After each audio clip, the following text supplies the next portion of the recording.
Bonjour à tous et toutes. On va commencer dans 1 minute. J'espère que vous n'avez pas eu trop de mal à accéder à l'école. Il y a un événement sportif autour, donc les accès, si vous êtes motorisés, seront peut-être pas très simples.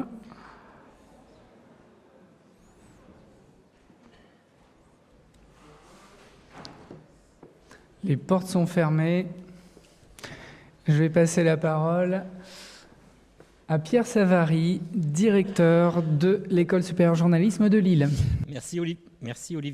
Merci Olivier. Bonjour à toutes et à tous. Ça fait un peu rendez-vous avec les étudiants. Les portes sont fermées, le cours commence. Ça sera moins cours magistral ici pour cette matinée. Merci beaucoup de votre présence et de vous être déplacés dans cet amphi de l'École supérieure de journalisme de Lille. Olivier Abalin, directeur de l'Académie et directeur adjoint de la direction des études, va poursuivre et va vous parler du parcours de l'Académie. En 2 minutes, moi je vous fais un petit panorama rapide donc, et j'ai déclenché un chrono, de l'école et de ce qu'elle est. Je ne rentre évidemment pas dans le détail pour ne pas être redondant du parcours dont Olivier va vous parler. Vous êtes ici dans les murs d'une école centenaire. L'école a fêté l'an dernier son 100e anniversaire, d'une école associative, ce qui est un petit peu original dans l'enseignement supérieur français. C'est une école qui est reconnue par l'État, qui lui a donné un label d'intérêt général et une reconnaissance, reconnue également par la profession. On a en France 15 écoles aujourd'hui qui sont reconnues par une instance paritaire qui représente la profession. C'est une école qui est indépendante, et je vais m'arrêter un tout petit peu sur ce thème parce que pour nous, c'est assez important. Nous ne sommes pas une école dépendante d'un actionnaire privé. C'est pas grave et c'est pas sale de l'être, mais ce n'est pas notre cas et on observe que d'autres écoles ou des médias qui ont un actionnaire avec un agenda politique ou un calendrier qui peut être avec des connexions avec un calendrier électoral, cela va engendrer un mode de fonctionnement qui n'est pas le nôtre et que l'on ne souhaite pas avoir. Nous ne sommes pas une école publique, nous ne dépendons pas de l'État et nous ne souhaitons pas dépendre d'un ministre de l'enseignement supérieur ou de la communication qui dirigerait ou qui donnerait des consignes à l'école. Cette indépendance, l'école, elle est gérée par un conseil d'administration. Dans ce conseil d'administration, il y a une majorité de diplômés de l'école, de gens, c'est mon cas, directeur aujourd'hui mais ancien étudiant, qui revenons à l'école et faisons vivre cette école au fil du temps. Pourquoi cette indépendance ? Parce que pour nous, ça garantit ici aux étudiants, futurs journalistes, d'avoir un lieu qui est un lieu très ouvert, qui est une agora, qui est un lieu, cet amphithéâtre, où on va pouvoir parler de tout, avoir toutes les opinions, pas que politiques, toutes les discussions peuvent ici être présentes et on souhaite que fusent ici des idées, des débats, des confrontations, pas des confrontations de personnes type Assemblée nationale, non, des confrontations d'arguments, des confrontations d'idées pour comprendre les sujets dont on va parler quand on est étudiant, quand on est ensuite journaliste. Donc ça nous semble cela extrêmement important et c'est pas une lubie de vouloir dire on est indépendant, ça nous garantit de pouvoir mettre cela en place sans contrainte. Et on pense qu'aujourd'hui c'est extrêmement important. À un moment de notre société où il y a des clivages, des antagonismes assez forts, une forme de violence sociétale assez forte également, on a vraiment le sentiment que avoir des journalistes qui peuvent exercer et peuvent exercer librement, c'est extrêmement important, pas pour eux, pour des citoyens. Et des citoyens éclairés, ça va donner une démocratie éclairée et ça va donner un fonctionnement qui est, à notre sens, beaucoup plus sain.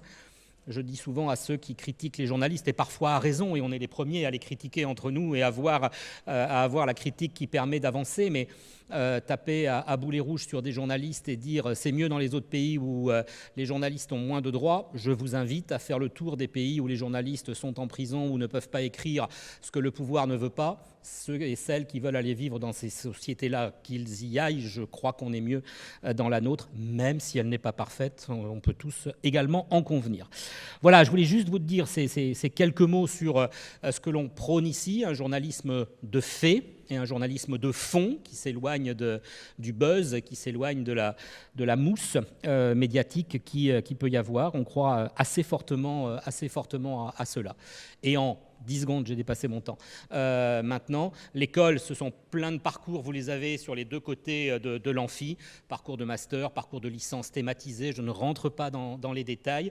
Et je laisse la parole à Olivier pour évoquer le parcours de l'Académie ESJ, parcours post-bac préparatoire aux écoles de journalisme. Merci de votre présence, je vous souhaite une bonne journée.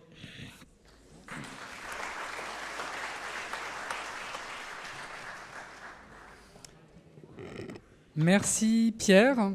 Donc bienvenue dans cet amphithéâtre qui a fêté en 2024 ses 130 ans. L'école a 100 ans d'existence, mais ça fait 45 ans qu'elle est sur ce site. C'était ici l'Institut de physique avant. C'est pour ça que vous avez des physiciens en médaillon tout autour. J'aime à le rappeler parce que c'est le symbole un petit peu de ce lien que l'école a toujours voulu maintenir avec tous les savoirs. Il y a les savoirs auxquels on pense naturellement quand on est au lycée ou au collège, qu'on pense naturellement mener au journalisme. On se dit que c'est un métier plutôt de lettres, de sciences humaines, en lien avec les sciences politiques.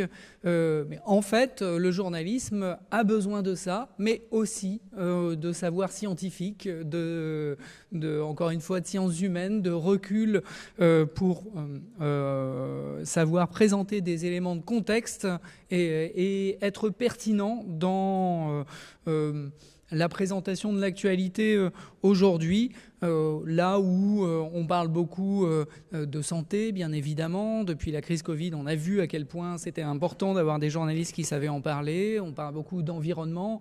Il y a beaucoup de crises liées notamment au bouleversement climatique, là où on parle aussi d'avancées technologiques. On est assez content d'être ici présent dans cet ancien institut de physique pour former nos étudiants. Et vous allez voir que c'est un propos assez ancien à l'école, qui est celui de rassembler tous les savoirs pour pouvoir parler de journalisme. Alors, d'abord, parler de l'actualité. Je vais parler d'abord de journalisme avec une réalité qui est peut-être un petit peu surprenante lorsque on découvre ce métier, c'est que la moitié des presque 35 000 titulaires de la carte de presse n'a pas suivi de formation au journalisme. C'est surprenant et c'est une réalité qui vient d'assez loin. Jusqu'aux années 80, on pouvait rentrer c'était la voie majeure pour rentrer dans le métier, c'était de faire des stages ou de connaître du monde même et de se former sur le tas en étant accompagné pendant 2, 3, 4, 5, 6 mois par des collègues qui avaient aussi du temps du temps de compagnonnage, on va dire, pour vous aider à progresser. Ça existe encore, mais de moins en moins. D'abord parce que les rédactions ont... Un certain nombre de grandes rédactions ont maigri un petit peu. Et puis, les patronnes et patrons de rédaction ont essayé de rationaliser les choses, de se dire que les journalistes sont là pour faire du journalisme dans la rédaction et pas forcément de la formation, et qu'ils et elles peuvent recruter des jeunes collègues qui arrivent déjà formés. D'où le concept des écoles dont on dit qu'elles sont reconnues par la profession. On va en parler juste après. Le ESJ Lille, c'était la première d'entre elles. C'est un label qui permet aux patronnes et patrons de rédaction, aux responsables de médias, d'avoir accès à des jeunes diplômés qui sont déjà opérationnels et capables d'aller sur le terrain et de diffuser des informations le jour même de leur embauche. Ces écoles dites reconnues ont pris de plus en plus de place, d'abord parce que leur nombre s'est élargi. Les 2 premières écoles reconnues, c'est le SJ Lille et le CFJ à Paris, qui sont 2 associations. C'était dans les années 60 et aujourd'hui, il y a 15 diplômes dits reconnus par la profession.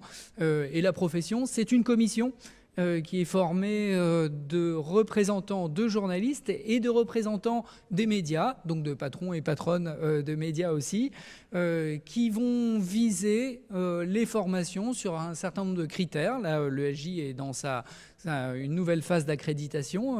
Elle est en train de faire examiner la reconduction de sa reconnaissance par la profession. Et ces critères, il y en a une dizaine, mais je vous donne les principaux. C'est que la formation est délivrée principalement par des journalistes en activité. Donc c'est le cas des 4/5e de nos intervenants ici à l'école, qui en réalité prennent des congés pour venir former leurs futurs confrères et consoeurs, et ensuite ils retournent en rédaction pour continuer leur travail. Ça fonctionne bien souvent, en tout cas dans le diplôme de grade master, ça fonctionne par session de 3, 4, 5 jours. Une session journal télévisé où on va vous former sur une semaine à la réalisation d'un journal avec quelqu'un qui travaille au journal de TF1, quelqu'un qui travaille au journal de France 2, quelqu'un qui travaille au journal de M6. On fait même des sessions à la manière de M6, etc. Des sessions long format, bien évidemment, des sessions enquête. Toutes ces sessions, ce sont des intervenants qui viennent ponctuellement à l'école. Ils sont salariés de l'école, mais pas permanents de l'école. Ils viennent vraiment accompagner nos étudiants dans cette formation. C'est le principe de ces formations dites reconnues par la profession. Un deuxième principe important, c'est évidemment d'avoir un programme de formation qui correspond à ce dont ont besoin les médias et ce dont a besoin la société d'une façon générale. Donc il y a, la semaine dernière, nos étudiants étaient sur 3 jours d'études de cas en déontologie, des formations techniques qui sont celles qu'attendent les médias, bien évidemment, et des formations des sessions plus spécialisées sur des sujets, le traitement des faits divers par exemple, le traitement des violences sexuelles et sexistes, le traitement des élections municipales, des élections d'une façon générale, mais les élections municipales seront un vrai test en grandeur nature au printemps, et les étudiants et étudiantes sont déjà en train de plancher sur le sujet. Ça, c'est aussi un élément très important pour la reconnaissance par la profession. Un troisième élément, c'est le fait de disposer d'un matériel qui est du niveau de celui utilisé par les professionnels. Très souvent, en fait, c'est le même matériel. Donc, nos étudiants et étudiantes sont formés sur les mêmes caméras, sur les mêmes logiciels, dans des studios qui ressemblent totalement à ce qu'ils vont trouver en arrivant en rédaction. Et avec, quand je parle de logiciels, ça peut être aussi des logiciels tout simplement de composition d'un magazine ou d'un journal. Ils sont absolument pas dépaysés. C'est ce qui explique qu'ils sont capables de travailler tout de suite en arrivant en rédaction. Et ce type de formation prend une part grandissante dans parmi les nouveaux journalistes encartés chaque année, 2000 sur 35 000 qui rejoignent la profession chaque année. Et bien sur ces 2000, environ 30%, un tiers, sont issus d'une formation reconnue par la profession.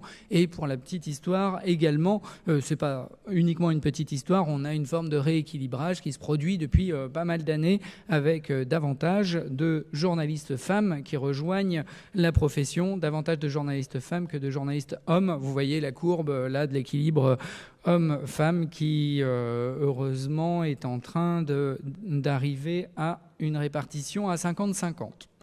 Alors ces formations reconnues, elles sont Elles sont réparties un petit peu partout en France. Il y en a 6 en région parisienne et 9 en région tout court, hors région parisienne. Le SJ Lille, bien évidemment. Pour ce qui est des régions, on peut parler du QEJ à Strasbourg, de l'IJBA à Bordeaux, l'EJCAM à Marseille. 13 sont publics et 2 sont privés. Et les frais peuvent aller de 0 à 20 000 euros l'année en fonction du revenu des parents, bien souvent. À l'ESJ Lille, c'est 5 800 euros l'année, en tout cas pour cette année. J'ai parlé déjà de cet aspect, donc alors j'avais oublié un petit point qui est important, qui découle un peu de tous les autres, c'est qu'on a dans ces écoles des liens étroits avec la profession. Le SJ Lille, chaque année, accueille 400 intervenantes et intervenants journalistes qui viennent former leurs confrères et leurs consoeurs. Ce sont 400 carnets d'adresses, 400 personnes que nos étudiantes et étudiants peuvent contacter après avoir suivi leur formation ou après avoir suivi une session. Bien souvent, en fait, le premier réflexe de ces intervenants lorsqu'ils arrivent et lorsqu'elles arrivent pour lancer une session à l'école, c'est de mettre leur 06 au tableau parce que en fait, on va travailler pendant plusieurs jours ensemble. Vous allez peut-être aller faire des sujets où vous serez un peu perdu sur le terrain et vous aurez besoin d'un coup de main. N'hésitez pas à m'appeler. Évidemment, ce 06, il n'est pas perdu pour les étudiants. Et globalement, quand vous avez travaillé sous une forme de mini-stage avec quelqu'un pendant 3 ou 4 jours, vous n'avez pas du tout de problème à les recontacter quand vous voulez proposer un sujet, par exemple, en sortie d'école. C'est aussi un critère important. Alors, à l'ESJ Lille, les formations... elles se font à plusieurs niveaux. Vous avez une formation post-bac dont on va parler tout de suite, de découverte du journalisme et des métiers du journalisme. Des formations à bac plus 3, c'est-à-dire dans lesquelles on rentre après avoir validé 2 années d'études, supérieures. Dans l'enseignement supérieur, vous rentrez en 3e année en licence pro avec 2 spécialités. L'une pour faire du journalisme dans une rédaction locale ou régionale, plutôt de presse écrite, c'est le journalisme de proximité. Donc là, vous êtes journaliste à 19 ou 20 ans. C'est une formation qui se fait cette année exclusivement en alternance. Donc en plus, vous êtes vraiment déjà journaliste dans votre année de formation. Et l'idée, c'est d'aller travailler dans un journal local, faire du terrain en presse hebdomadaire régionale, en presse quotidienne régionale. Il y a plus de 200 titres en France qui assurent ces missions d'information du public. Ce sont des titres, je l'ai dit, très proches du terrain. C'est un journalisme sont des missions très formatrices pour les jeunes journalistes. Et cette proximité avec le public fait que bien souvent, notamment, ces médias-là n'ont pas été pris de court quand on a parlé du mouvement des Gilets jaunes. Ils avaient senti monter les choses et ils n'ont pas été fichus dehors des ronds-points en arrivant pour faire leur reportage. C'est un journalisme vraiment... intéressant à pratiquer. Simplement, on le fait en 1 an, puisqu'on ne s'occupe que du terrain local. On forme nos étudiants à l'appréhension de tous les sujets, mais en local. Et surtout, c'est surtout de la formation au journalisme par l'écrit, c'est-à-dire du web, du numérique, donc un petit peu de vidéo, mais essentiellement de l'écrit et de la presse écrite, là où dans un master, en 2 ans, là vous serez formé en radio, en télé et en presse écrite. Journalisme de sport, là c'est pour aller vers tout type de médias, mais uniquement sur le sujet sport. Donc on voit bien pourquoi ça prend 1 an, même si cette année est très très remplie, et pas 2. Donc là, on peut devenir journaliste très rapidement. Et puis l'autre niveau de formation de l'école, c'est le grade master, une formation dont l'entrée se fait après avoir validé 3 années d'études 3 années d'études dans l'enseignement supérieur, mais quelles que soient ces études, vous pouvez très bien rejoindre et passer le concours pour entrer dans cette formation en grade master en ayant fait d'abord un BTS et puis ensuite une 3e année d'enseignement supérieur, ou une prépa 2 ans et puis une 3e année, par exemple ici à l'Académie ESJ, ou tout autre diplôme, y compris en étant allé plus loin que la licence. Vous pouvez très bien avoir validé un master ou une école d'ingénieur et puis ensuite venir suivre cette formation qui vous propose de suivre donc un Master 1 et un Master 2 avec un accès au niveau minimum licence 3. Là, vous devenez journaliste généraliste avec des spécialités qui peuvent varier d'année en année en fonction des besoins de la société en général et des médias en particulier. Depuis quelques années, on a 6 spécialités: investigation, internationale, télé, radio, sciences et numérique. La spécialité sciences a été intégrée au master généraliste. C'était un diplôme à part avant. Maintenant, c'est une spécialité du master généraliste. Et il y a ici, notamment dans l'amphi, mais pas seulement, 9 journées de culture scientifique intégrées au master de journaliste généraliste depuis maintenant 3-4 ans. C'est donc une formation très complète. C'est la formation qui est reconnue par la profession ici à l'école et qui a diplômé depuis la création de l'école 5000 journalistes au total. Donc vous imaginez le réseau aussi d'anciens que cela peut représenter. En tout cas, on en est très fiers parce que c'est très utile pour nos étudiantes et étudiants. Alors, on en arrive au cœur de la conférence. J'ai passé un petit peu de temps sur l'introduction, mais c'était important pour bien comprendre un petit peu le schéma des études de journalisme en France. Depuis plus de 10 ans maintenant, l'Académie, le ESJ Lille a lancé l'Académie ESJ Lille en lien avec l'université, parce que cette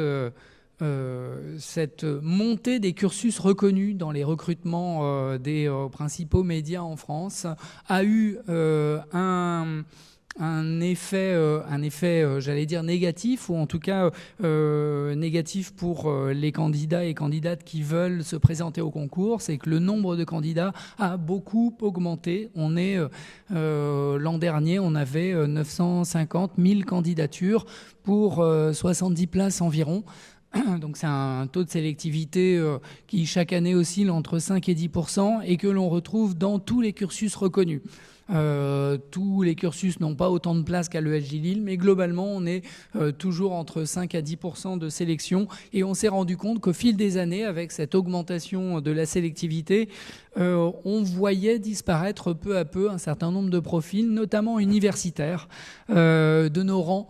Il était, jusqu'à il y a 10-15 ans, il était devenu assez courant de rentrer à l'ESJ Lille, c'est encore le cas, mais de penser que pour rentrer à l'ESJ Lille, il fallait absolument faire Sciences Po avant pour être capable de répondre à un concours qui testait la connaissance de l'actualité, la culture générale, mais aussi les compétences en production de contenu écrit, en capacité de synthèse sur des rapports un peu compliqués. Moi, quand j'ai passé le concours, je suis un ancien de l'école, quand j'ai passé le concours il y a 20 ans, on avait une épreuve de 4 heures avec 40 rapports qu'il fallait lire et il fallait en faire une synthèse en 2 pages.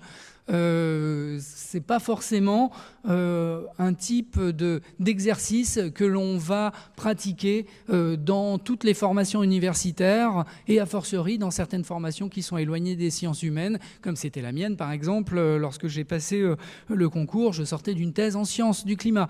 Autant dire que voilà, j'étais capable de lire une thèse, mais synthétiser aussi rapidement une quarantaine de contenus, ça n'était pas facile.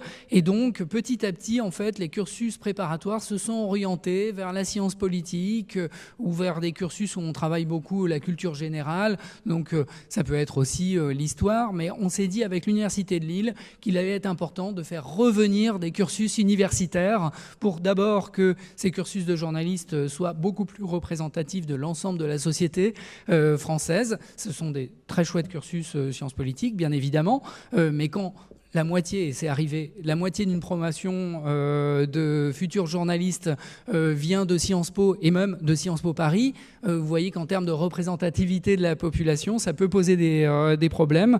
Et pour être pertinent, pour parler de ce qui se passe dans le pays, il vaut mieux avoir été en contact avec tout type de profil. Et donc, c'est ce qu'on a mis en place il y a 11 ans maintenant.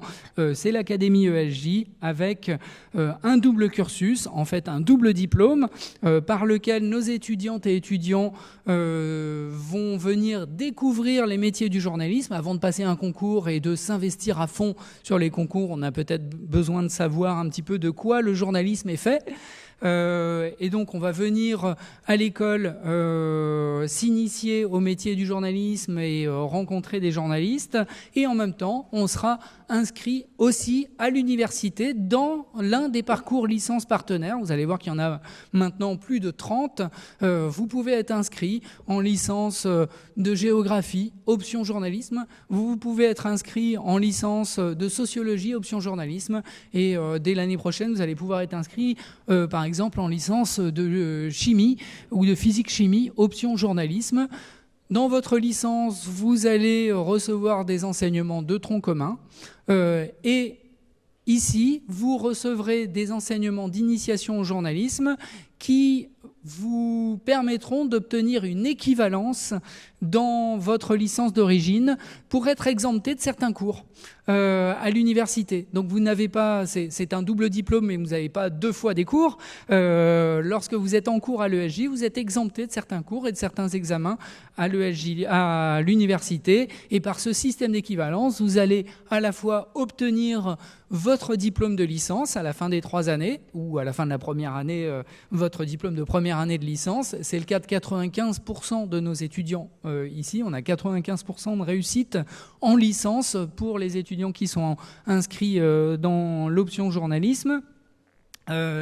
Vous aurez donc votre diplôme de licence et à la fin des années suivies à l'Académie ESJ, vous aurez un diplôme d'initiation au journalisme, et puis surtout on vous aura préparé à cette phase importante d'accès à la profession qui est cette phase de concours pour accéder au master. Donc on vous permet de vivre pleinement votre cursus à l'université, peut-être de regarder si vous n'êtes pas finalement plus intéressé par le droit que par le journalisme. Ça, c'est pas un problème. Si vous êtes à l'Académie ESJ, vous pouvez très bien au bout de la première, la deuxième ou même après les 3 années dire en fait j'ai envie de continuer de devenir juriste et pas journaliste, mais ça peut être utile quand même quand on va devenir juriste ou avocat d'avoir déjà des éléments de compréhension de la façon dont fonctionne la machine médiatique. Je suis sûr que vous comprenez bien de quoi je parle, et vous pouvez sinon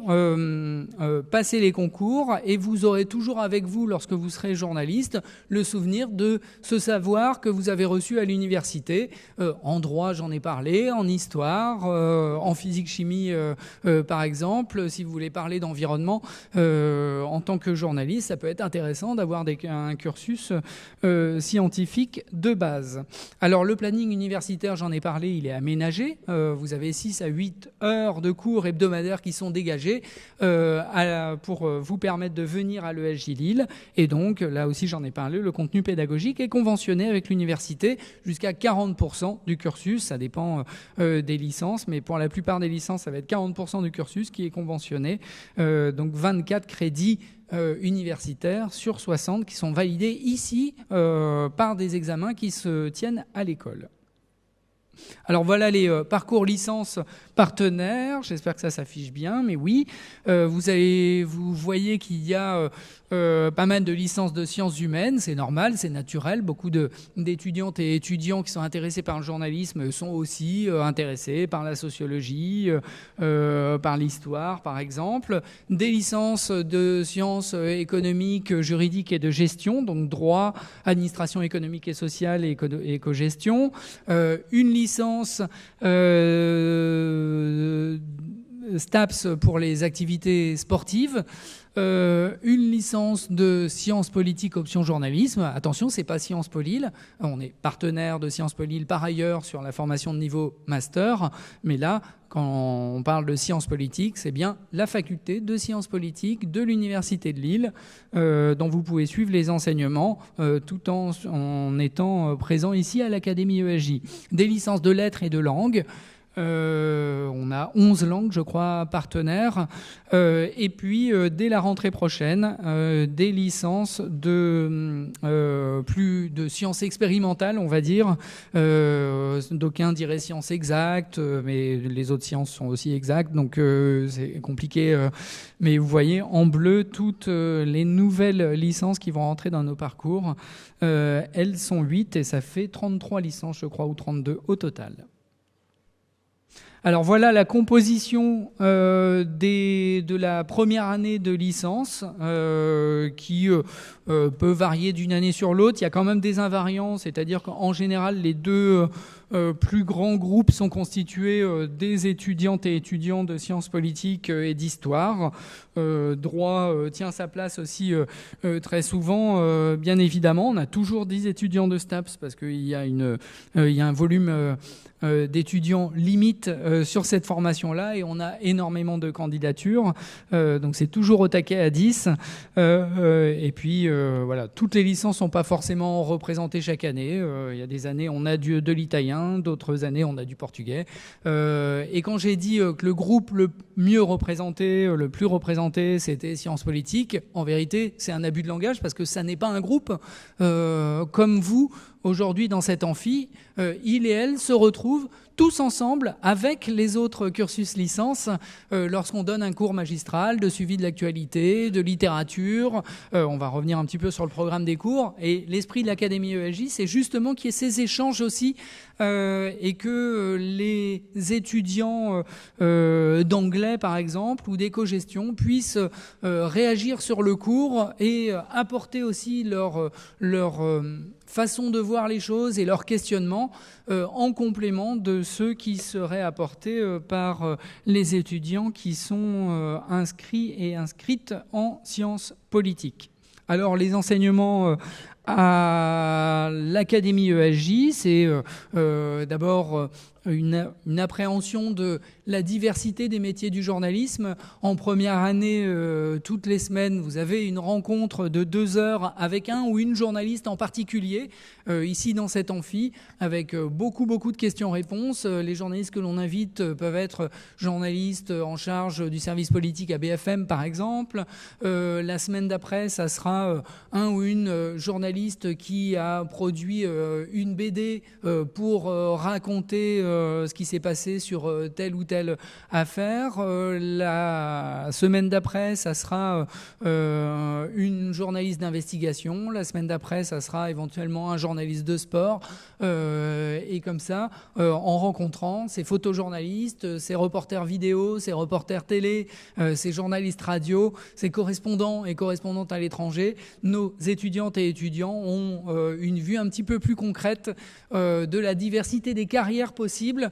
Et puis, cet échange de 2 heures permet vraiment aussi de questionner ces journalistes sur ce qui a été déterminant un petit peu dans leur carrière, quels sont les choix qu'ils regrettent peut-être d'avoir faits, quelles sont les phases un petit peu difficiles qu'ils ou elles ont connues dans la réalisation d'une enquête et comment ils ou elles s'en sont sortis. Bref, c'est très instructif pour nos étudiantes et étudiants qui, par ailleurs, ont à réaliser dès la première année un dossier que l'on appelle de découverte des métiers, ou par lesquels on leur demande de prendre contact avec 2 journalistes, mais prendre contact, ça veut dire vraiment les appeler et les interviewer, et éventuellement les rencontrer avec 2 journalistes d'une spécialité qui les intéresse. J'ai envie, peut-être, je me demande si je vais pas devenir journaliste de sport, et ben je vais contacter Grégoire Margoton et Walida Cherchour, par exemple, pour savoir un petit peu de quoi comment se sont construites leurs carrières, comment ils en sont, quels choix ils ont fait pour en arriver là, de quoi est fait leur quotidien, par quoi ils commencent leur journée, etc. J'ai envie de devenir journaliste correspondant ou correspondante à l'étranger. Je vais contacter Karine Auten, qui est correspondante pour Le Monde et RFI à New York, et peut-être Emeline Vin, par exemple, qui est correspondante à Dublin pour RFI. Également, ce sont des contacts qu'on est capable aussi de leur donner ici à l'école. J'en ai parlé tout à l'heure, c'est la caractéristique des écoles qui disposent d'un cursus reconnu, c'est ce lien très étroit avec la profession, et donc la capacité que l'on a de mettre ces liens, ce carnet d'adresses aussi au service de nos étudiantes et étudiants à l'académie, même en première année, bien évidemment. On a également des enseignements de culture générale et de connaissance de l'actualité, des enseignements de littérature. Alors, littérature et journalisme, c'est un drôle d'intitulé. En fait, c'est un enseignement qui nous permet de faire lire, ce qui n'est pas forcément une mince affaire, allez, on va dire entre 6 et 8 ouvrages par an qui sont proposés à nos étudiants et qui sont des ouvrages soit qui parlent de journalisme ou qui représentent une certaine réalité du journalisme, soit qui ont été réalisés qui ont été écrits par des journalistes et dont les auteurs et autrices sont invités à venir parler ici. Donc on invite par exemple Geoffrey Le Guilcher, qui est un journaliste d'investigation, qui est maintenant aussi éditeur, qui a produit un ouvrage en immersion dans un abattoir industriel et qui questionne la condition animale, bien évidemment, mais aussi la condition ouvrière. On va inviter Alexandre Lenoir, qui est le correspondant du Monde, à venir parler de Bel Ami de Maupassant, dans lequel on parle de la structuration un petit peu du journalisme au XIXe siècle. On a invité une année Étienne Davodo, qui est un journaliste, auteur de BD, à venir parler de ses ouvrages de bande dessinée. On a comme ça, ça nous donne comme ça l'occasion de faire rencontrer là aussi des profils de journalistes très différents et de faire découvrir d'autres modes de narration du journalisme, ce qui est vraiment important. Tout va bien. Ouais, c'est juste c'est juste les clés. Et puis, on a également des sessions de mise en pratique. Ça, c'est plutôt en deuxième année. Alors, vous pouvez avoir de la mise en pratique dès la première année en participant à des projets étudiants, en profitant également des studios qui sont à disposition des étudiants, que l'on peut prêter aux étudiants. Alors, ils sont en premier lieu réservés aux étudiantes et étudiants des formations au journalisme à proprement parler, c'est-à-dire licence pro, master, mais l'idée de l'Académie ESJ, c'est de pouvoir aussi exploiter ce matériel, ces locaux, pour mener à bien ses propres projets. Donc on a une trentaine de médias étudiants qui coexistent ici à l'Académie ESJ, dont certains sont des podcasts enregistrés dans les studios de l'école. On est capable de conseiller nos étudiants lorsqu'ils ont un projet de lancement d'un média sur Instagram ou d'un média YouTube. On peut leur prêter du matériel ici de montage quand ils veulent monter leurs vidéos. Ça, c'est de la mise en pratique. Mais il y a aussi en deuxième année de la mise en pratique, j'allais dire, obligatoire dans le cadre du cursus. Ça va être d'abord les matinales de Radio Campus. Vous pouvez les écouter, nos étudiants, de 7h à 8h tous les matins, en tout cas du lundi au vendredi. Ce sont des étudiants de 2e année de l'Académie ESJ qui assurent la matinale radio. Alors, il y a de l'information, il y a des reportages, il y a du micro-trottoir, il y a également une programmation musicale qu'on essaie de faire la plus diversifiée possible. Ce sont autant de missions sur lesquelles nos étudiants vont se relayer. Ça se passe sur un semestre, et sur un semestre, ils vont assurer 9 rôles, 9 missions dans la matinale. Donc une semaine, ils vont assurer la régie technique. L'autre semaine, ceux qui étaient en régie vont être en plateau et vont assurer la présentation. La semaine suivante, certains vont s'occuper de la programmation musicale. La semaine suivante, certains vont s'occuper du conducteur. Vous savez, quand vous êtes en radio, vous avez besoin de savoir que de 7h à 7h02, c'est l'introduction de la matinale. De 7h02 et 2 secondes à 7h05, c'est un premier rappel des titres de l'info. De 7h05, etc. C'est très précisément minuté pour que ça s'enchaîne correctement.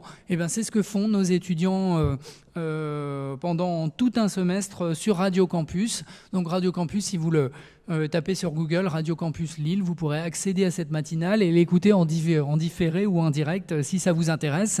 Alors soyez assez indulgents et indulgentes en début de semestre parce qu'on les lance dans le bain à peu près après 3 semaines de formation.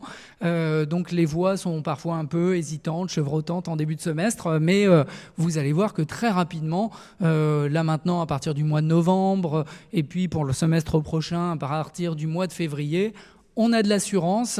On a découvert aussi que, en fait, cette timidité que l'on pensait avoir devant le micro, elle s'efface complètement dans le feu de la matinale, qu'on est entraîné, qu'on ne pensait pas pouvoir adresser la parole à des gens que l'on ne connaissait pas 2 minutes avant sur la Grand Place à Lille pour leur demander quels sont peut-être leurs modes de déplacement et ce qu'ils ont changé de mode de déplacement depuis l'année dernière. C'est quelque chose de vaincre sa timidité pour aller comme ça rencontrer des gens qu'on ne connaît pas. C'est à ça que sert cette matinale. Alors c'est une première approche, on ne les forme pas jusqu'au bout pour être des matinaliers parfaits capables de prendre le relais des matinales sur RTL tout de suite, mais ils ont cette première expérience qui leur permet de se rendre compte de ce que c'est d'être journaliste radio. Et puis on a aussi une expérience similaire sur le site internet lechatillonlille.fr où là, ils et elles vont se relayer sur 5 rôles différents. Il y en a qui font la mise en page, il y en a qui vont faire certains vont faire un reportage écrit, d'autres vont faire un reportage vidéo et ils sont formés au montage et à la vidéo et d'autres enfin vont faire une sorte d'éclairage, d'encadré à part, qui peut être en data par exemple. Et puis on a également un photoreportage. Donc voilà, j'ai fait le tour des 5 missions de ce semestre-là. J'ai parlé déjà des projets étudiants qui étaient accompagnés pendant toute l'année. C'est ça l'esprit de l'Académie ESJ Lille, c'est venir rencontrer des journalistes, à peu près une vingtaine, une trentaine par an, se former par soi-même en menant ses propres projets grâce à l'infrastructure de l'école, venir assister à des conférences. On avait la directrice de l'info de ici, l'antenne de Radio France, l'antenne locale de Radio France qui était présente dans l'amphi. Il y a 2 jours et demi, un soir, pour parler dans le cadre de Cité Philo de l'urgence dans le traitement de l'information et comment les médias gèrent l'urgence. L'amphi était pour moitié rempli de public extérieur à l'école et pour moitié rempli d'étudiants de l'école et bien souvent d'étudiants, bien majoritairement d'étudiants et d'étudiantes de l'Académie ESJ.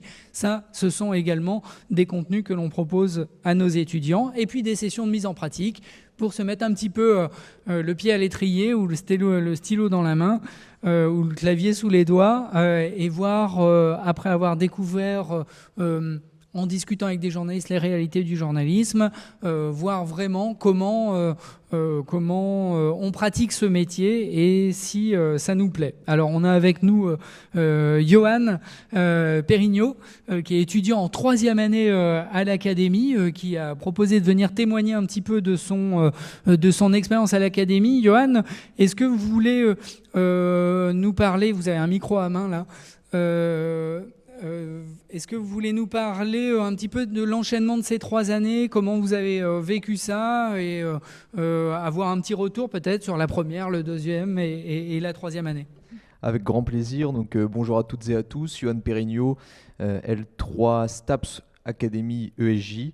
Donc, pour la première année, on est surtout sur des cours théoriques. Vous en avez parlé déjà, avec la connaissance des médias, l'économie des médias, l'histoire des médias, histoire de se construire un socle solide sur la connaissance des médias en général et de découvrir les différents métiers qu'offre le journalisme.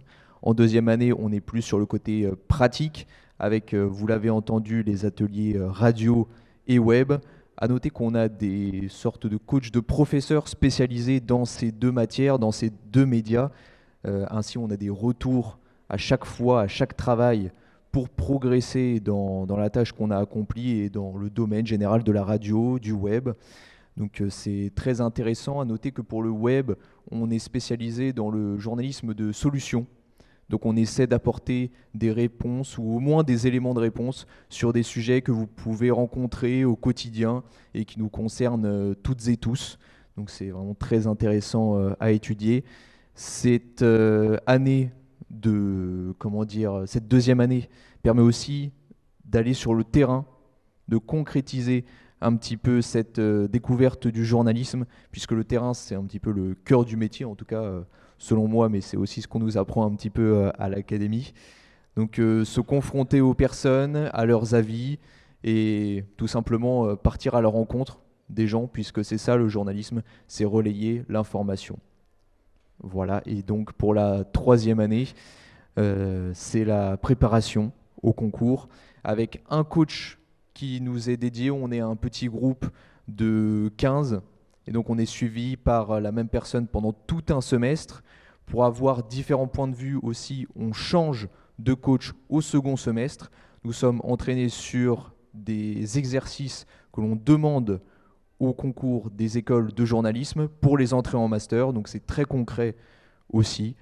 Et donc on a toujours l'occasion de se retrouver en amphi ou même en travaux dirigés, en petits groupes, avec des personnes d'autres licences pour partager les points de vue, les idées et les méthodes de travail. Voilà. Merci beaucoup, Johan. Je vais revenir sur cette 3e année. J'ai beaucoup parlé de la première et de la 2e année. Après la 2e année, on considère que voilà, l'initiation au journalisme, elle est en quelque sorte bouclée. D'ailleurs, on délivre un diplôme d'initiation au journalisme en fin de 2e année. On a comme tous les semestres avec nos étudiants un entretien en face à face de 30 minutes pour faire le point sur la suite et notamment voir si après ces 2 années l'étudiant ou l'étudiante souhaite continuer en 3e année pour se préparer à rentrer dans une école de journalisme, dans une formation au journalisme reconnue par la profession, ou si, ce sera le cas de 20% à peu près de nos étudiantes et étudiants, en fait cette découverte des métiers du journalisme, si intéressante qu'elle ait pu être, ne leur a pas spécialement donné envie de continuer vers le métier de journaliste. Et donc, à ce moment-là, on va leur conseiller de continuer en licence, en 3e année de licence, mais sans l'option journalisme, pour pouvoir aller vers leur master de spécialité. Donc, vers un master d'histoire, par exemple, un master de philo, un master de sociologie, et ça, ou un master dans les spécialités STAPS, pourquoi pas, sport et santé, etc. Donc ça, c'est vraiment tout à fait possible. Et si la réponse c'est ben oui, je veux vraiment, vous m'avez mis l'eau à la bouche et je veux vraiment rentrer dans une école de journalisme ou dans une formation au journalisme reconnue par la profession, donc à peu près les 4/5e de nos étudiants, eh ben on rentre dans cette 3e année en mode davantage prépa. Il y a toujours des cours de traitement de l'actualité pour discuter des différentes façons d'approcher aussi l'actualité. On a des cours de travail sur l'actualité, on appelle ça des cours de fichage, où avec les étudiants, on va faire le tour de tout ce qui s'est passé pendant l'année, pendant la journée, et les inviter à ficher ces cours, ficher ces actualités pour pouvoir en parler à leurs camarades. Vous vouliez dire un petit mot, Johan ? Oui, aussi. On a des visios qui sont organisés par Lucas Desoblin, le responsable de la L3. Des visios qui sont donc organisés avec d'anciens élèves de l'académie ESJ qui sont en 2e année de master dans l'ensemble quasiment des masters reconnus par la profession, ce qui nous permet de bien découvrir le master, voir s'il y a des spécialités et si l'ambiance générale est bonne aussi, ce qui n'est pas forcément tout le temps le cas, et quel master nous intéresse le plus. Ok, ça fait partie du coaching effectivement qu'on assure cette 3e année. Il y a un coaching renforcé, d'abord effectivement avec ces visios régulières, des visios régulières aussi avec les coachs journalistes que l'on embauche pour gérer des groupes de 15 étudiants, 15 à 16 étudiants, et qui vont rencontrer leurs étudiants pendant 2 heures, 2 fois par mois, pour faire le point sur leurs questionnements dans l'avancée de leur préparation, sur les éléments à améliorer dans les derniers devoirs rendus, parce que l'un des gros morceaux de cette 3e année, ce sont aussi les rendus de devoirs d'entraînement. J'ai assez peu parlé du contenu des concours, mais pour la plupart des écoles, les concours seront formés de 2 phases. Vous avez une phase de réalisation de dossiers en ligne, mais attention, ce n'est pas des dossiers constitués d'un recueil de notes et d'appréciation de professeurs d'enseignement supérieur. Ce sont des dossiers qui sont en fait des épreuves en ligne. Vous avez, selon les écoles, entre 1 semaine et 1 mois pour répondre à un certain nombre de questions du type dites-nous ce que vous ferez dans 5 ans en tant que journaliste, et des questions encore plus spécifiques du type si vous aviez une personne à interviewer dans l'actualité des semaines écoulées, qui serait-elle et pourquoi ? Si vous aviez un reportage à faire dans le cadre pour un quotidien national d'actualité, quel serait-il et qui vous contacteriez en premier ? L'idée, c'est vraiment de voir quels sont les premiers éléments de connaissance du monde médiatique que vous pourriez avoir, et si vous avez des idées, des questionnements pertinents pour rejoindre la profession. En gros, est-ce que vous vous êtes mis en situation de vous rendre utile réellement à la population et utile à votre audience, et qu'est-ce que les écoles pourraient vous apporter pour vous permettre de rejoindre cette profession. Ces dossiers, ça se prépare, et ces épreuves d'entraînement, vous en avez fait, je ne sais pas laquelle vous avez fait en dernier, Johan, c'était peut-être le synopsis de reportage ou Alors on a déjà eu le synopsis de reportage, la dernière c'était la projection dans la profession. Ok, très bien. Donc typiquement, vous êtes journaliste installé dans la profession depuis 10 ans. Dites-nous où vous êtes et ce que vous faites. Ça peut être le genre de questions auxquelles on va avoir à répondre. Alors, pour résumer la pédagogie de l'ESJ, on s'appuie aussi sur une plateforme d'enseignement à distance pour le rendu de certains devoirs et surtout la consultation des contenus qui ont été diffusés en cours et qui permettent à nos étudiantes et étudiants de retravailler leurs cours après. En première année, la réalisation d'un dossier de découverte des métiers, j'en ai déjà parlé, pour personnaliser son projet et commencer un petit peu à le configurer. Un entretien particulier chaque semestre avec un membre de l'équipe pédagogique, donc c'est 500 entretiens qu'on va mener globalement ou pas loin, de 30 minutes avec nos étudiants. Une adaptation bien évidemment au rythme de l'étudiant et notamment dans leur projet. Pour certains, c'est à peu près la moitié de nos étudiants ont le projet de partir en Erasmus à l'étranger. Ça se fait très souvent en 3e année. Après leur 2e année à l'Académie ESJ, ils partent réaliser leur 3e année un petit peu partout dans le monde, en lien avec l'Université de Lille. Ils vont parfois valider leur année universitaire en Irlande, au Canada, au Chili. On a chaque année une vraie colonie de l'Académie ESJ qui part au Chili, en Argentine, et qui reviennent l'année d'après à l'ESJ pour suivre les enseignements de la prépa, de la 3e année de préparation. Mais ils reviennent, on peut comprendre qu'on revient d'abord avec une année de maturité en plus, et de vraie maturité parce qu'on a eu à se débrouiller à l'étranger, à suivre un cursus d'études dans une langue étrangère, à aussi comprendre comment fonctionne le système universitaire à l'étranger, à se faire des connaissances. Donc ça peut être assez utile lorsque on veut devenir journaliste. Petit rappel des caractéristiques inhérentes à une école qui fait partie des écoles délivrant des formations dites reconnues par la profession. C'est que les cours sont préparés et en très grande majorité délivrés par des journalistes en activité dans leurs médias respectifs. On conventionne un grand nombre de stages dans ces médias qui sont des stages d'observation de 2 semaines maximum, mais chaque année, moi je signe plus de 350 conventions de stage dans des médias aussi diversifiés que RFI, BFM, M6, La Voix du Nord bien évidemment, France Télévisions, France Culture très souvent aussi. Donc ce sont autant d'expériences pratiques aussi qui sont proposées à nos étudiants et pour lesquelles on va, dans la recherche desquelles on va accompagner nos étudiants. Très souvent dans mon bureau, et mon collègue Thomas Levivier, qui est aussi l'autre journaliste qui encadre l'Académie ESJ, des étudiants qui nous disent j'aimerais bien trouver un stage dans le monde de la presse et des médias, mais je n'ai aucun lien familial avec ce monde-là. Alors, d'abord, parfois, il faut qu'on les rassure. On leur dit, oui, c'est normal, c'est pour ça que vous êtes à l'Académie ESJ. Donc, elle est faite, cette formation, pour celles et ceux qui sont assez loin aussi du monde des médias. Et là, on va discuter de leurs projets. Ils vont nous donner leurs envies et on sera en capacité de leur donner des contacts.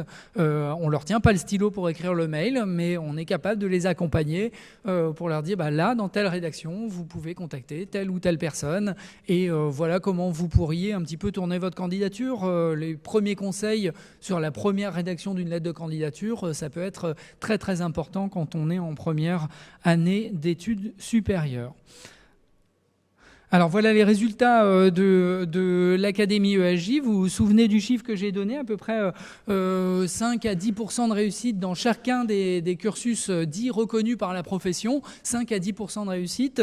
Et nous, on est très fiers de ce chiffre de 67,4% de réussite l'an dernier. Globalement, 2 étudiants sur 3 depuis 2020, en moyenne, plus de 2 étudiants sur 3 obtiennent une admission dans au moins un des cursus dits reconnus par la profession.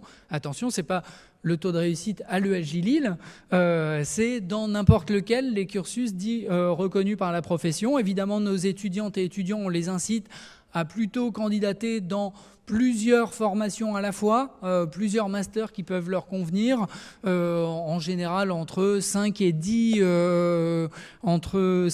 candidatures par étudiant, ce qui permet d'augmenter ses chances bien évidemment. Mais voilà, chaque année on a une petite centaine de nos étudiants sur les 140 qui passent le concours, une petite centaine parviennent à accéder à l'une des écoles dans lesquelles ils souhaitaient rentrer. Voilà le calendrier maintenant qui peut peut-être vous intéresser si vous vous intéressez à la procédure Parcoursup. Elle va s'ouvrir, cette procédure, pour ce qui est du dépôt des vœux, le 19 janvier et se refermer entre guillemets le 12 mars. Attention, il y a des frais de dossier pour candidater en première année à l'Académie ESJ, c'est 100 €. 100 € par personne, heureusement pas 100 € par vœu, 100 € par personne pour candidater si vous n'êtes pas boursier ou boursière de l'enseignement secondaire. Pour tous les boursiers des lycées, c'est gratuit. Et donc, si vous n'êtes pas boursier ou boursière, ça sera 100 €, ça sera...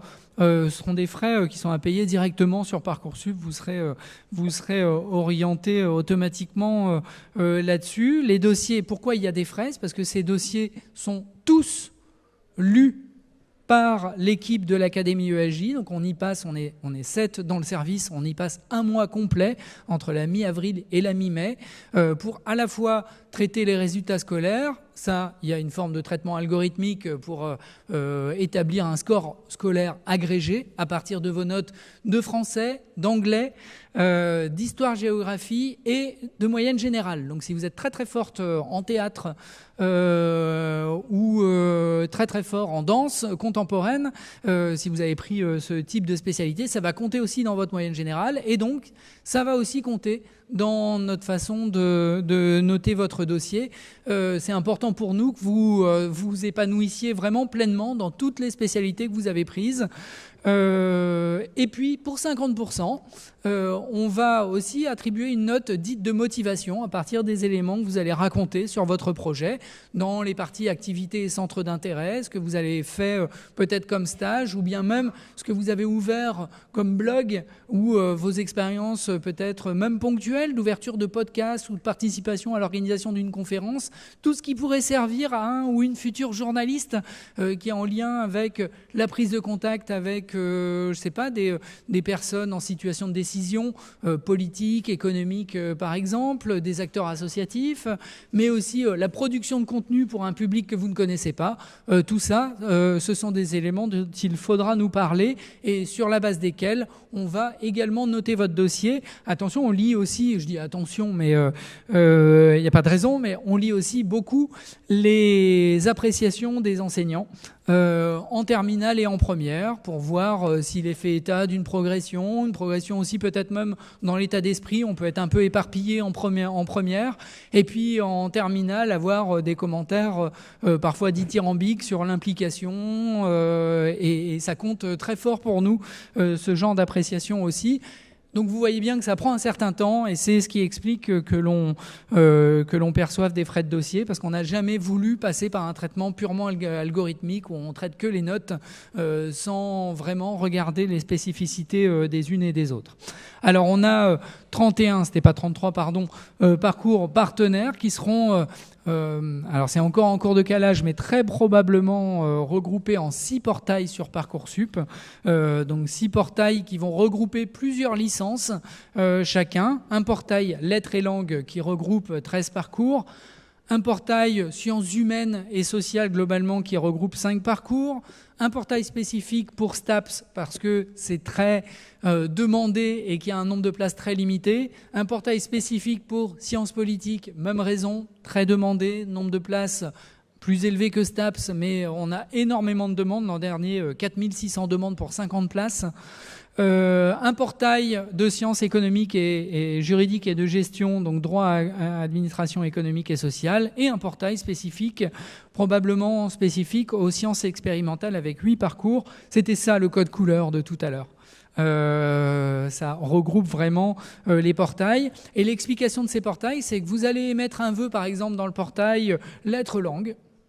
Nous, on va analyser votre dossier, quel que soit le portail dans lequel vous avez exprimé votre vœu. Et si jamais vous recevez une proposition d'admission le 2 juin, ce que je vous souhaite, dans ce portail-là, ensuite, vous avez le choix intégral de n'importe laquelle des licences du portail dans lequel vous avez été admise.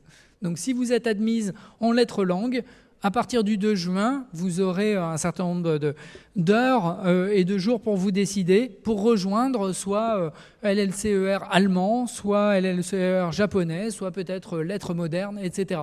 Une fois que vous êtes admis dans ce portail, il n'y a pas de quota. Okay ? De la même façon, si vous émettez un vœu en sciences politiques, là, si vous êtes admis, alors je dis de la même façon, comme c'est un portail unique sciences politiques, si vous êtes prise en sciences politiques, vous devrez vous inscrire en sciences politiques. Éventuellement, vous aurez le choix d'un portail à l'autre. Vous serez peut-être prise à la fois dans le portail de sciences humaines et dans le portail de sciences politiques. À ce moment-là, vous aurez le choix entre les deux. Peut-être que provisoirement, vous allez accepter un vœu en histoire et en attendant que la liste d'attente progresse en sciences politiques. Ça, c'est possible. Donc, c'est au total potentiellement jusqu'à 6 vœux à prononcer. Je reviens sur potentiellement jusqu'à 6 vœux à prononcer. Vous pouvez en prononcer 1, 2, 3, autant que vous voulez, jusqu'à 6. La plupart de nos candidats et candidates dans 2 ou 3 portails à peu près simultanément. Ça peut être une bonne tactique, même si vous êtes principalement intéressé, par exemple, par sciences politiques, c'est le cas de pas mal de personnes. Tactiquement, si le journalisme vous intéresse, tactiquement, ça peut être intéressant de regarder si vous pourriez pas quand même aussi émettre un vœu dans un autre portail qui regroupe des licences qui pourraient vous intéresser. Souvent, quand on candidate en sciences politiques, on candidate aussi en sciences humaines et sociales, c'est-à-dire en histoire, virgule, géographie, virgule, sociologie par exemple, parce que ça peut être des formations qui sont aussi connexes et le taux de réussite peut être bien plus élevé dans ce portail sciences humaines qu'en sciences politiques. Donc ça vous donne un plan B éventuel. Et puis surtout le chiffre que j'ai donné tout à l'heure, alors 4600 vœux validés, oulala, il y a eu un bug, 4600 vœux validés en sciences politiques, 4611 vœux validés pour 50 places. C'est 50 places, mais globalement, ce sont 163 étudiants qu'on a appelés l'an dernier, parce qu'il y a eu beaucoup de désistements, comme beaucoup d'étudiants candidatent dans plusieurs vœux à la fois, et ils peuvent très bien être pris à l'Académie ESJ et en même temps dans une autre formation qui les fait rêver à Paris ou à Strasbourg, et choisir finalement Strasbourg, et donc libérer une place dans leur cursus. Donc, c'est pas uniquement 50 étudiants qu'on a appelés en sciences politiques l'an dernier, ce sont 163 étudiants qui ont été appelés. Alors effectivement, la sélectivité, elle reste importante encore, 163 sur 4611, mais sur les 4611, il y a aussi beaucoup de vœux qui n'étaient pas valides, parce qu'il manquait des pièces, il manquait des éléments. Donc globalement, on a eu un taux de sélectivité en sciences politiques de 14%, alors que en AES, droit, éco, on était à 35%. Donc ça peut être intéressant stratégiquement d'aller voir si vous êtes intéressé par d'autres vœux. Voilà. Est-ce que vous avez des questions sur l'Académie ESJ ou bien sur le processus de recrutement ? On a encore peut-être 5-10 minutes avant de laisser la place à la conférence suivante. N'hésitez pas à vous lancer. Oui ?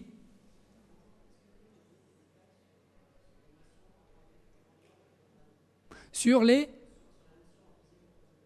la mission ? L'admission. Ah oui, très bien. Merci beaucoup de cette question. Effectivement, j'avais omis la dernière diapositive. L'Académie ESJ vous permet aussi d'intégrer son cursus directement en 2e ou 3e année sur des critères qui peuvent être assez similaires à ceux de Parcoursup, mais c'est pas via Parcoursup, c'est via un autre site qui s'appelle e-Candidat, qui est le site de réorientation de l'Université de Lille, où on va également évaluer vos résultats du bac, mais ça sera qu'un tiers de la note, parce qu'en 2e ou 3e année, le bac, ça remonte un petit peu quand même. Et surtout, là, des critères de motivation, donc la réponse à des questions spécifiques du type... voilà, parlez-nous par exemple d'un contenu journalistique qui vous a intéressé depuis dans les 6 derniers mois écoulés, et dites-nous pourquoi. Ça peut être quelque chose sur lesquels vous pourriez avoir à composer en quelque sorte. Donc ça se fait en ligne. La différence avec le processus Parcoursup, c'est que sur Parcoursup, l'Académie ESJ est seule en charge de la sélection. Alors que sur e-Candidat, il faut être à la fois accepté par l'université et à la fois accepté par l'Académie ESJ. Typiquement, si vous voulez rentrer en 3e année de licence de japonais, si vous n'avez pas fait au moins une année de japonais auparavant, il est normal que l'université vous dise non, c'est pas possible d'arriver à l'Académie ESJ en 3e année de japonais. Okay, donc c'est pour ça qu'il y a cette double lecture. On a chaque année une 30aine de places qui se libèrent pour un accès en 2e ou 3e année. D'abord parce qu'on a des étudiants qui décident de quitter le cursus pour continuer dans leur licence de spécialité, je vous en ai déjà parlé, ou bien parce qu'on a des étudiants qui partent en césure à l'étranger par exemple, ou qui souhaitent ou ont besoin de faire une césure en France, pour environ 95-90 candidatures. Donc vous voyez que c'est un taux de recrutement, une sélectivité qui n'est pas énorme. Donc il y a de la place aussi pour un accès en deuxième et troisième année, avec là la possibilité de postuler dans plusieurs licences en même temps sans problème. Est-ce que vous avez d'autres questions? Est-ce que Johan, il y avait des choses que vous vouliez compléter sur ce qui a été dit ou pas spécialement? Oui, pardon. J'ai une question peut-être un peu générique, mais avec l'avènement de l'intelligence artificielle, vous n'en avez pas trop parlé dans le programme. Pardon, vous n'en avez pas trop parlé dans le programme. Est-ce que vous avez changé, adapté vos programmes? Ah oui, alors évidemment, il y a eu ce moment très important en novembre 2022 de lancement pour le grand public de ChatGPT. En réalité, l'intelligence artificielle existait déjà auparavant. On utilisait déjà des outils et les rédactions elles-mêmes utilisaient déjà certains outils sans qu'on l'appelle intelligence artificielle, mais des outils d'analyse de la titraille. Lorsque les médias ont commencé à faire appel à des outils de correction automatique, c'est de l'intelligence artificielle en quelque sorte, parce que vous avez une analyse textuelle qui fonctionne de façon assez similaire aux modèles de langage qui sont utilisés sur ChatGPT. Après, effectivement, après novembre 2022, ça nous a questionné en tant qu'école. On a mené un séminaire pour tous nos étudiants de 3 jours à l'école un an plus tard, en octobre 2023, en novembre 2023, de réflexion et de discussion avec des professionnels qui l'utilisaient déjà. Alors, on a reçu, par exemple, un rédacteur en chef adjoint de l'équipe qui est venu nous parler de l'apport de l'intelligence artificielle dans l'indexation des photos.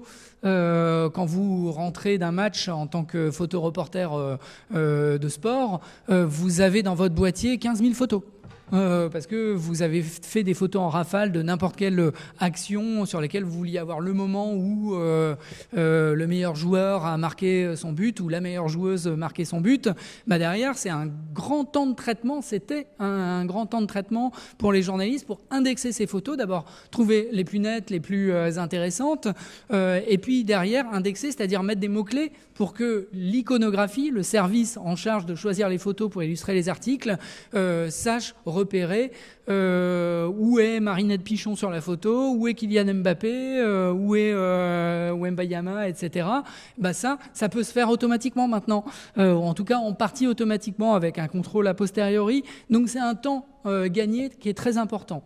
Donc nous, la façon d'appréhender l'intelligence artificielle, c'est par ce biais-là, on l'a intégré à nos cursus pour réfléchir à la façon d'augmenter le journalisme en utilisant l'intelligence artificielle. Donc ça va être pour le traitement de rapports qui sont très importants. Quand vous voulez traiter par exemple une information, une avancée sur la connaissance des bouleversements climatiques et que vous travaillez dans un quotidien, ça va être compliqué de vous lire les 4000 pages du rapport du GIEC ou même les 200 pages du résumé pour les décideurs. Par contre, vous pouvez vous tourner vers des moteurs qui, eux, ont indexé ces rapports et vont vous permettre d'interroger ces rapports par rapport aux questions que vous posez pour voir quel est le niveau d'expertise et de rigueur d'une affirmation qui a été formulée par un de vos contacts.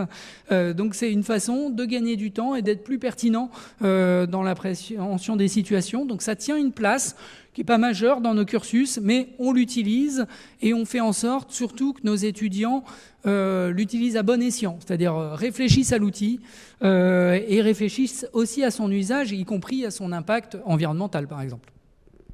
Et d'ailleurs, monsieur, je me permets de vous compléter. En académie, dans les cours de l'académie, les 3 années, on a des cours de déontologie au journalisme et nous sommes effectivement sensibilisés à cet enjeu qui est l'utilisation de l'intelligence artificielle. Donc nous sommes sensibilisés à cet enjeu-là et nous avons une réflexion, souvent un débat sur l'utilisation dans le métier de journaliste. Merci, Johan.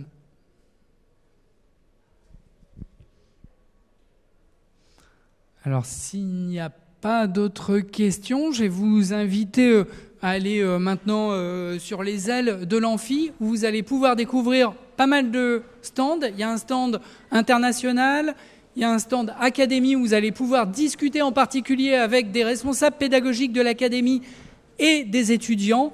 On a également un stand sur l'école des narrations numériques, qui est une autre école post-bac de l'ESJ Lille, qui propose de se former à la création de contenu. Pas uniquement journalistique, mais tout création de contenu numérique, la vidéo ou le web, pour faire de la communication par exemple, du marketing, etc.